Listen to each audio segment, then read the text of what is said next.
হরে কৃষ্ণ।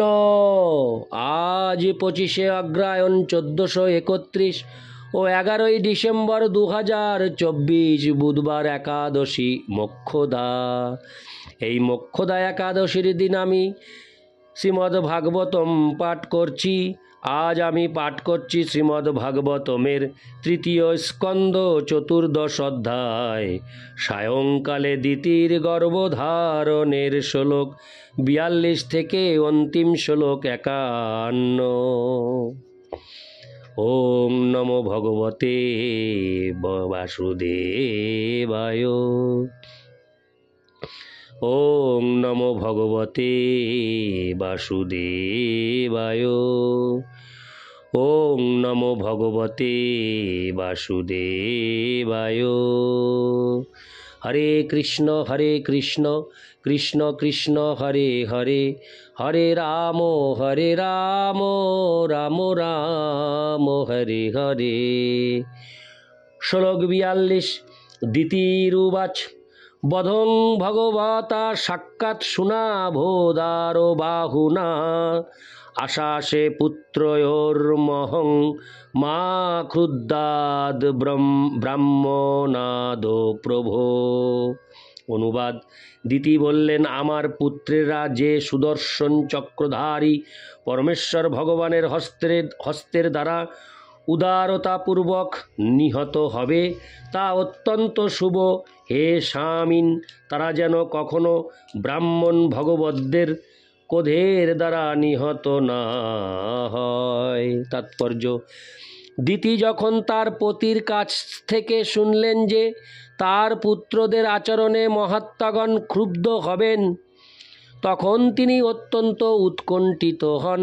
তিনি ভেবেছিলেন যে তার পুত্রেরা ব্রাহ্মণদের ক্রোধের দ্বারা নিহত হতে পারে। ব্রাহ্মণেরা যখন কারো প্রতি ক্ষুব্ধ হন তখন ভগবান আবির্ভূত না হন। হরে কৃষ্ণ। তখন ভগবান আবির্ভূত হন না, কেননা ব্রাহ্মণের ক্রোধই যথেষ্ট। কিন্তু তার ভক্তেরা যখন দুঃখিত হন তখন তিনি অবশ্যই আবির্ভূত হন।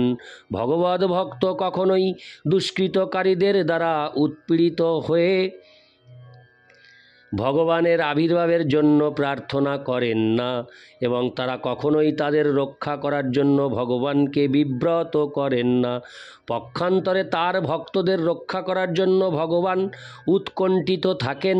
দিতি ভালোভাবেই জানতেন যে ভগবানের হস্তে তার পুত্রদের মৃত্যু হলে ভগবানের করুণারই প্রকাশ হবে, এবং তাই তিনি বলেছেন যে ভগবানের সুদর্শন চক্র ও তার বাহুসমূহ অত্যন্ত উদার।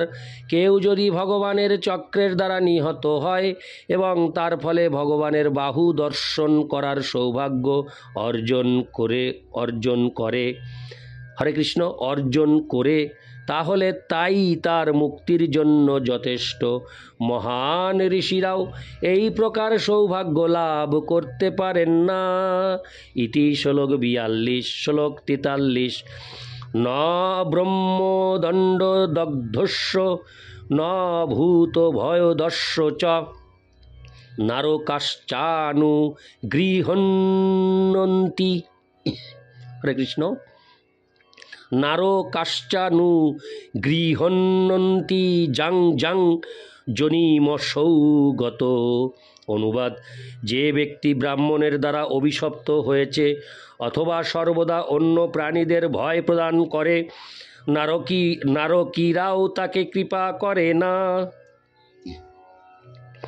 অথবা যেই যোনিতে তার জন্ম হয় সেই যোনির প্রাণীরাও তার প্রতি অনুগ্রহ করে না। হরে কৃষ্ণ।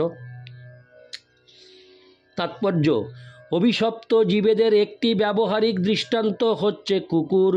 কুকুর এতই অভিশপ্ত যে তাদের সঙ্গীদের প্রতিও তারা কোনো রকম সহানুভূতি প্রদর্শন করে না।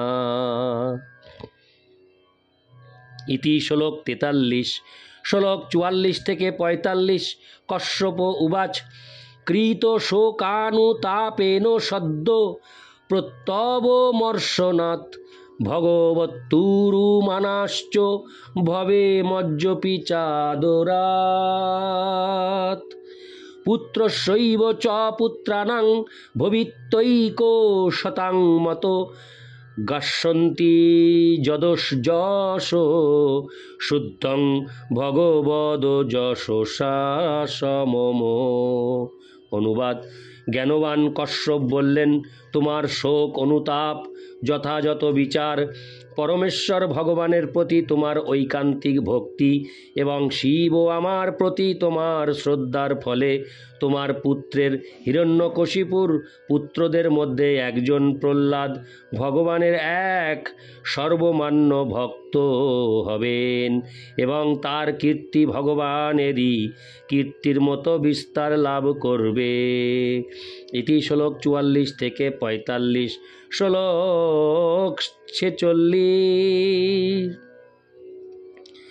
যোগৈর্হেমেব দুর্বর্ণং ভাবয়িষ্যন্তি সাধব নির্বৈরাদিভিরাত্মানং যচ্ছিলমনুবর্তিতুম। হরে কৃষ্ণ। অনুবাদ: তার পদাঙ্ক অনুসরণ করার জন্য সাধুরা বৈরী ভাব থেকে মুক্ত হওয়ার অভ্যাস করে, তার মতো চরিত্র লাভের চেষ্টা করবে, ঠিক যেভাবে নিম্ন স্তরের স্বর্ণকে সংশোধনের উপায়ের দ্বারা শোধন করা হয়।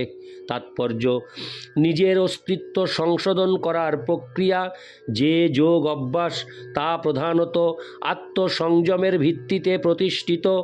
আত্মসংযম ব্যতীত বৈরী ভাব থেকে মুক্তি লাভের অভ্যাস করা যায় না। বদ্ধ অবস্থায় প্রতিটি জীবই অন্য জীবেদের প্রতি ঈর্ষাপরায়ণ, কিন্তু মুক্ত অবস্থায় এই প্রকার বৈরী ভাব থাকে না।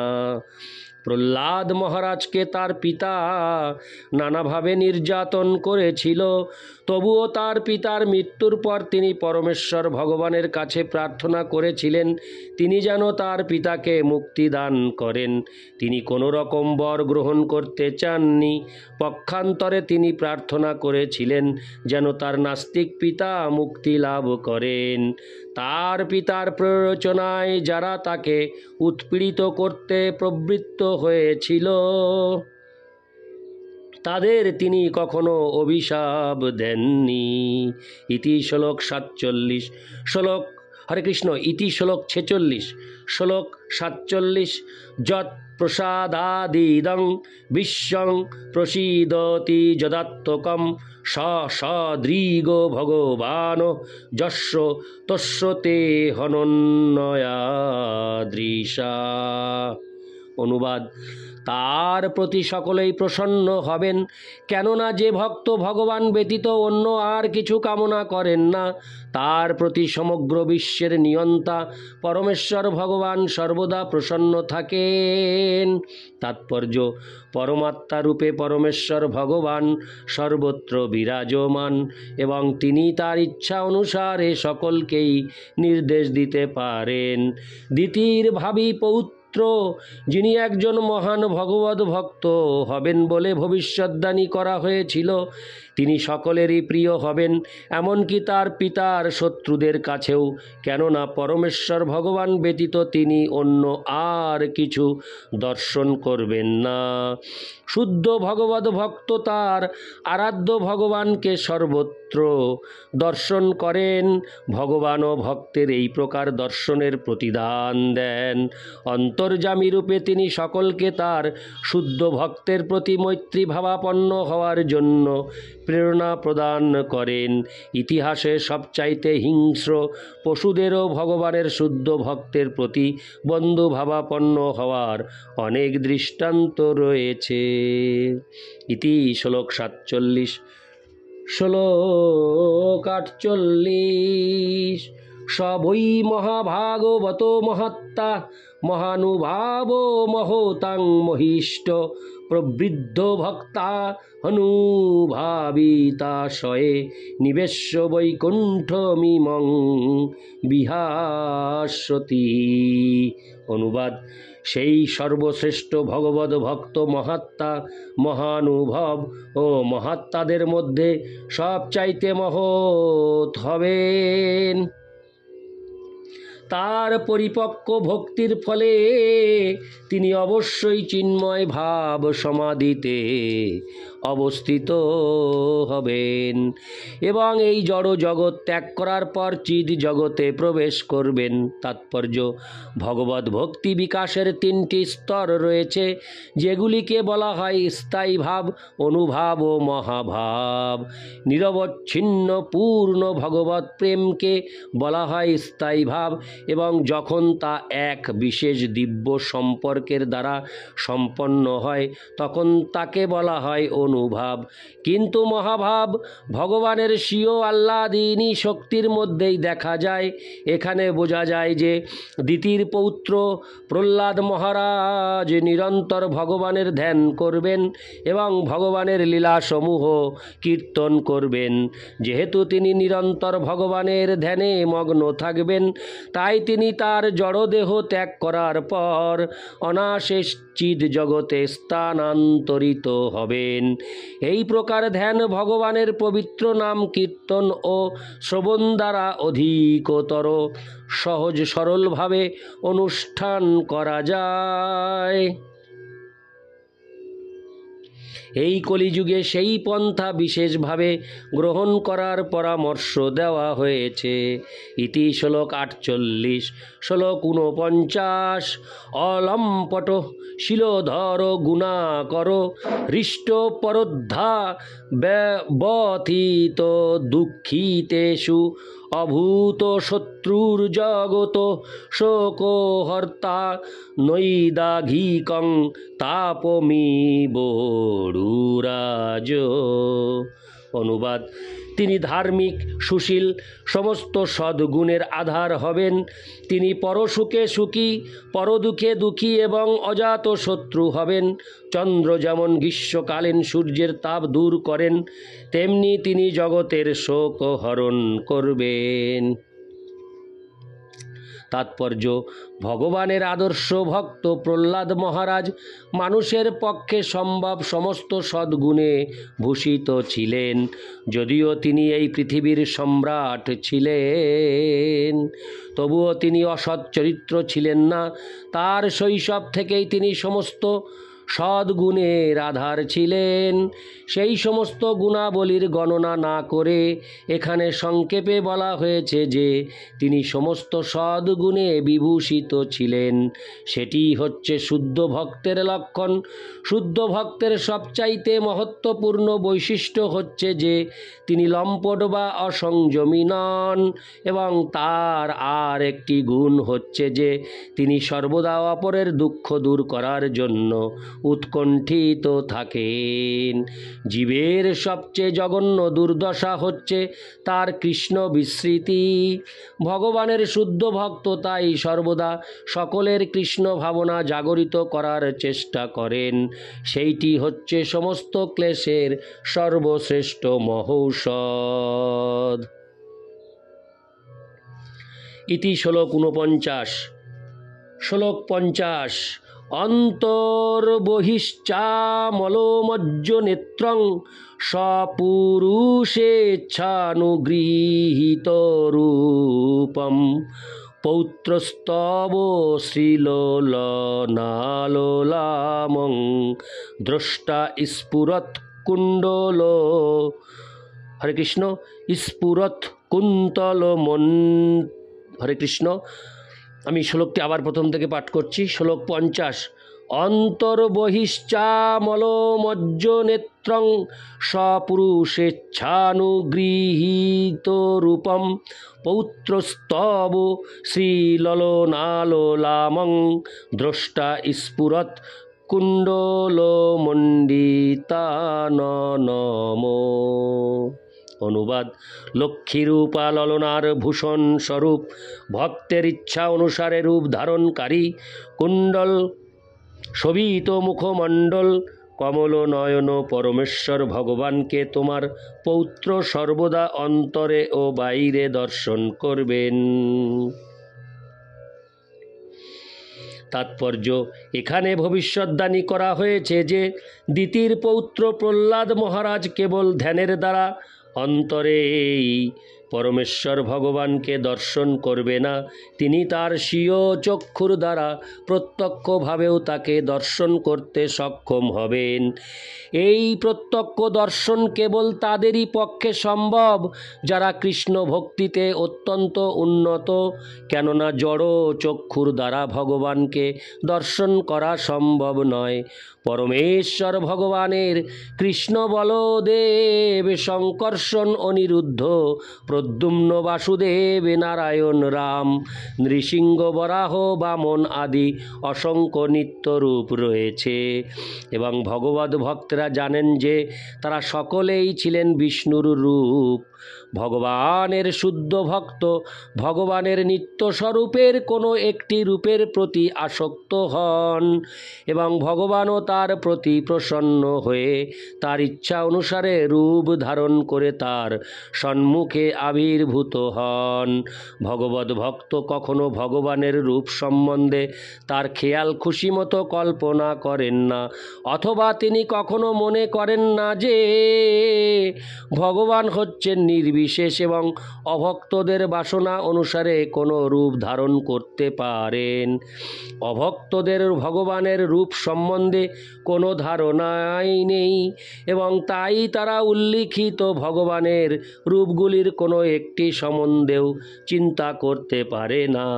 কিন্তু ভক্ত যখনই ভগবানকে দর্শন করেন, তিনি তাকে সবচাইতে সুন্দরভাবে অলঙ্কৃত রূপে তার নিত্য সহচরী ও নিত্য সৌন্দর্য মণ্ডিতা লক্ষ্মীদেবী সহ দর্শন করেন। ইতি শ্লোক 50। শ্লোক 51। মৈত্রেয় উবাচ শ্রুত্বা ভাগবতং পৌত্র মম দত দিতির্ভীষম পুত্রয়োশ্চ বধং কৃষ্ণাদিদিত্তাশিন্ন হামনা। অনুবাদ: মহর্ষি মৈত্রেয় বললেন, তার পৌত্র একজন মহান ভক্ত হবেন এবং তার পুত্রেরা শ্রীকৃষ্ণের দ্বারা নিহত হবে জেনে দিতি মনে মনে অত্যন্ত প্রসন্ন হয়েছিলেন। তাৎপর্য: দিতি যখন জানতে পেরেছিলেন যে অসময়ে গর্ভধারণ করার ফলে তার পুত্রেরা আসরিক হবে এবং ভগবানের সঙ্গে যুদ্ধ করবে, তখন তিনি অত্যন্ত দুঃখিত হয়েছিলেন। কিন্তু যখন তিনি শুনলেন যে তার পৌত্র একজন মহান ভক্ত হবেন এবং তার দুই পুত্র ভগবানের দ্বারা নিহত হবে, তখন তিনি অত্যন্ত প্রসন্ন হয়েছিলেন। একজন মহর্ষির পত্নী এবং মহান প্রজাপতি দক্ষের কন্যা রূপে তিনি জানতেন যে পরমেশ্বর ভগবানের দ্বারা নিহত হওয়া এক মহা সৌভাগ্য। ভগবান যেহেতু পরম তত্ত্ব, তাই তার হিংসা ও অহিংসা উভয় কর্মই পরম স্তরে সংগঠিত হয়। ভগবানের এই প্রকার কার্যে কোনো রকম পার্থক্য নেই। জড় জগতের হিংসা ও অহিংসার সঙ্গে ভগবানের কার্যকলাপের কোনো সম্পর্ক নেই। ভগবানের দ্বারা নিহত অসুরেরাও সেই একই ফল প্রাপ্ত হয়, যা বহু জন্ম জন্মান্তরের কঠোর তপশ্চর্যা ও আত্মনিগ্রহ করার পর মুক্তিকামী ব্যক্তি লাভ করেন। এখানে ভীষম শব্দটি তাৎপর্যপূর্ণ, কেননা তা সূচিত করে যে দিতি আশাতীতভাবে প্রসন্ন হয়েছিলেন। ইতি শ্রীমদ্ভাগবতের ইতি শ্লোক 51। এই সাথে শেষ হলো ইতি শ্রীমদ্ভাগবতের তৃতীয় স্কন্দের সায়ংকালে দিতির গর্ভধারণ নামক 14 অধ্যায়ের ভক্তি বেদান্ত তাৎপর্য। ওং নমো ভগবতে বাসুদেবায়। ওং নমো ভগবতে বাসুদেবায়। ওং নমো ভগবতে বাসুদেবায়। হরে কৃষ্ণ কৃষ্ণ কৃষ্ণ হরে হরে, হরে রাম রাম রাম হরে হরে। হরে কৃষ্ণ।